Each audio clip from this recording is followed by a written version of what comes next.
Michel Collomb, est-ce que vous pouvez nous expliquer ce que c'est que cette flottille qui est partie vers Gaza? Ce sont des navires chargés qui ont pris la mission d'apporter de l'aide humanitaire. Il faut savoir qu'Israël impose un blocus illégal d'ailleurs en droit international. Il affame les gens de Gaza, il les prive de nourriture, de médicaments, de toutes les choses essentielles. Il leur rend la vie impossible. Et donc ce sont des gens de nombreux pays qui ont été très courageux en disant on ne va pas laisser tomber les Palestiniens, on va montrer qu'ils ne sont pas seuls. Ils savaient qu'il y avait un risque à ce point-là, personne n'aurait imaginé, mais ils savaient qu'il y avait un risque et moi je tiens à leur rendre hommage. On m'avait invité à y participer, je n'ai pas pu aller par manque de temps, je connais les gens qui étaient là et donc je tiens à leur rendre hommage parce qu'ils ont pris des risques pour aider les Palestiniens et je pense qu'on doit vraiment leur rendre hommage. Oui. Comment les Israéliens ont-ils pu faire cela? Quelles sont les raisons? Je pense que, en fait, les Israéliens prétendent qu'ils sont une démocratie, mais en volant les terres, les maisons par la violence et en attaquant tous les voisins, ils appliquent en fait ce que Ziegler, dans une interview qu'il m'a accordée récemment, disait c'est le fascisme à l'extérieur. C'est-à-dire que l'Europe a sa démocratie à l'intérieur, mais à l'extérieur, elle soutient des régimes qui appliquent le fascisme envers les populations des pays du Sud, et il n'y a pas que les Palestiniens. Donc je pense que c'est une dictature coloniale, il faut avoir le courage de le dire. En 2010, il reste une colonie, c'est la dernière, Israël se maintient par la brutalité, c'est une dictature. Et est-ce que les Israéliens se moquent de l'opinion publique? En fait, non, ils y sont très sensibles. Ils ont peur de perdre leur image d'État démocratique, recherchant la paix, blablabla, et ils y sont sensibles. Le problème, c'est que l'opinion publique ne s'exprime pas assez. En fait, il y a de plus en plus de gens qui se rendent compte qu'Israël ment, qu'il ne recherche pas la paix, qu'il cherche des excuses hypocrites, mais cette opinion ne se fait pas encore assez sentir. Les dirigeants politiques maintiennent leur soutien à Israël. Il faut absolument amplifier l'information alternative. Il faut absolument aussi démolir les mythes de ce que j'appelle la propagande de guerre israélienne, par laquelle ils se présentent, par exemple, toujours en victime. Dans ce cas-ci aussi, les navires de guerre attaquent des humanitaires et Israël a encore le culot de se présenter comme étant la victime et ses soldats en danger. Là, c'est flagrant aujourd'hui. Mais en réalité, ils font ça tout le temps. Et le problème, c'est que les médias n'ont pas répondu à ça. Les médias laissent passer en général. Israël se présente toujours en rôle de victime. Justement, le président français Nicolas Sarkozy a réagi ce midi en disant que la réaction des Israéliens avait été disproportionnée. Qu'en pensez-vous? Je suis scandalisé.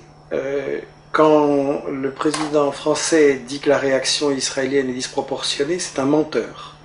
Parce qu'une réaction disproportionnée, ça veut dire une réaction qui est légitime, mais qui exagère. Et ça fait référence, à ce qu'on appelle en droit international la légitime défense. C'est-à-dire qu'un État qui est attaqué a le droit de se défendre, mais il doit répondre sans exagérer. Et donc Sarkozy, aujourd'hui encore, maintient le mensonge que ce serait Israël qui serait agressé, qui devrait simplement réagir de façon modérée et correcte.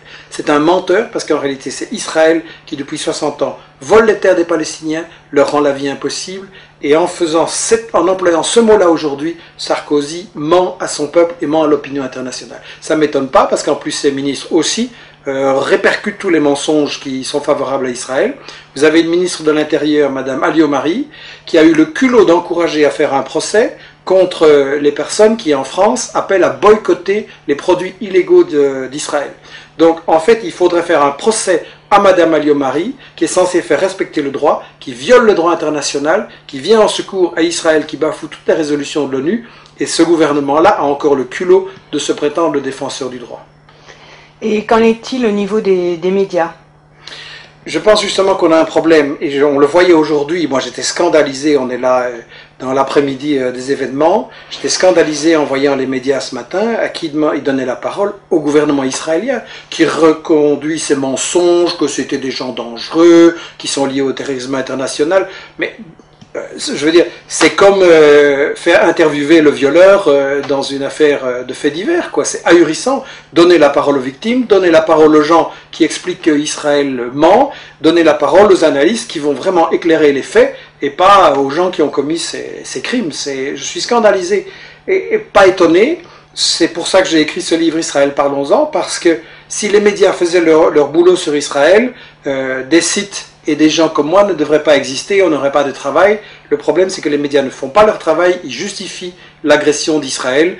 Et le problème, c'est que là, aujourd'hui, il y a de l'indignation, toute la semaine aussi, et puis ça va retomber. Et chaque fois qu'on va présenter dans les médias, on va dire Israël riposte à des agressions et fait des représailles, etc. Israël est l'agresseur. Et suite à ce drame, qu'est-ce qui va se passer selon vous ? Les gens sont parfois inquiets en disant Israël a tous les moyens, il peut tout se permettre, il est dans l'impunité. Je pense au contraire que quand Israël commet ses actes, ça montre qu'il est en position de faiblesse. Vous savez, la CIA publie chaque année un rapport sur la situation au Moyen-Orient. D'habitude, il est très optimiste et l'année dernière, il était au contraire catastrophiste en disant dans 15 ou 20 ans, Israël n'existe plus.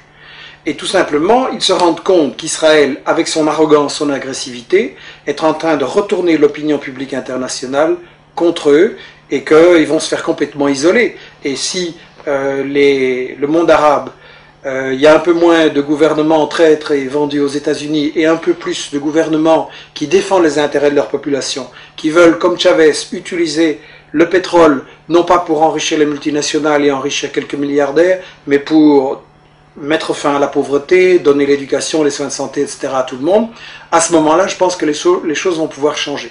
Et je crois que ce qui est important, c'est de voir notre responsabilité à tous. L'information, c'est à nous à la faire, avec Internet, avec le travail que j'ai proposé, que tout le monde parle d'Israël et explique la vérité sur Israël. Et à ce moment-là, je pense que là, ça va enfin pouvoir s'arrêter et qu'on va enfin pouvoir imposer une solution de paix et de paix juste au Moyen-Orient.